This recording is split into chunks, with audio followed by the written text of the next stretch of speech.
চাঁদা সম চাঁদাবাজি কাকে বলে আপনি কি জানেন? তাইলে আমাকে মন্ত্রী দিয়ে শুনেন, চাঁদাবাজি কাহাকে বলে।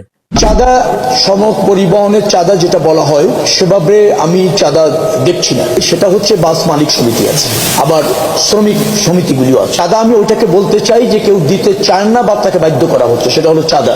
এখন ধরেন মালিক সমিতি আছে, তারা একটা নির্দিষ্ট হারে প্রত্যেকটা টিপস থেকে টাকা তোলে, মালিকদের কল্যাণে ব্যবহার করতে চায়। কতটুকু ব্যবহার হয় সেটা জানে, সেটা নিয়ে হয়তো বিতর্ক আছে। কিন্তু তারা এই সমঝোতার ভিত্তিতে, আবার শ্রমিক কল্যাণ ফেডারেশন এরকম অনেক সংস্থা ওরা আছে, তো তারা এটা সমঝোতার ভিত্তিতে এরকম ভাবে করে। ওনার কথা শুনছেন? চাঁদাবাজি হইলো যেটা জোর করিয়ে নেওয়া হয় পরিবহন সেক্টরে। ধরেন আপনার চাঁদার লাগে মারামারি করছে, এটা হচ্ছে চাঁদা। আর যেটা সসম্মানে দেওয়া হয় কোনো কার্ডের বিনিময়ে, শ্রমিক ফেডারেশন বা সিটি কর্পোরেশনের কার্ডের বিনিময়ে, হেইয়া কিন্তু চাঁদা না।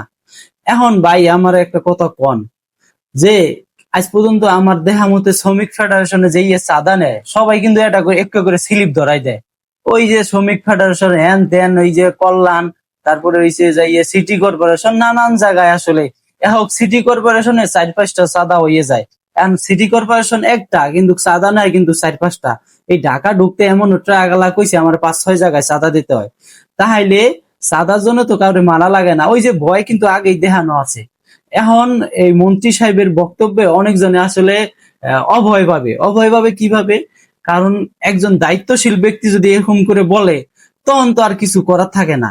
আসলে আমরা এইভাবে বলা উচিত, যারা দায়িত্বশীল মানুষ আছেন তারা আসলে কথা ওইভাবে বলা উচিত। আসলে চাঁদাবাজি এভাবে নতুন করে শেখানোর কিছু নাই, মানুষ কিন্তু জানে।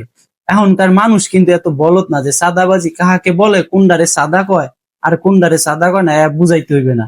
এখন আপনি যদি বলেন জোর করে নিলে চাঁদা হইবে, জোর করে কয়জন নেয়? সবাই তো সসম্মানে দেয়। সব সম্মানে দেওয়ার কারণটা কি? এই হইছে আগেই ভয় দেখানো আছে। এখন ওই হামলা মামলা শিখের অবস্থায় আগেই সসম্মানে দেওয়া ভালো।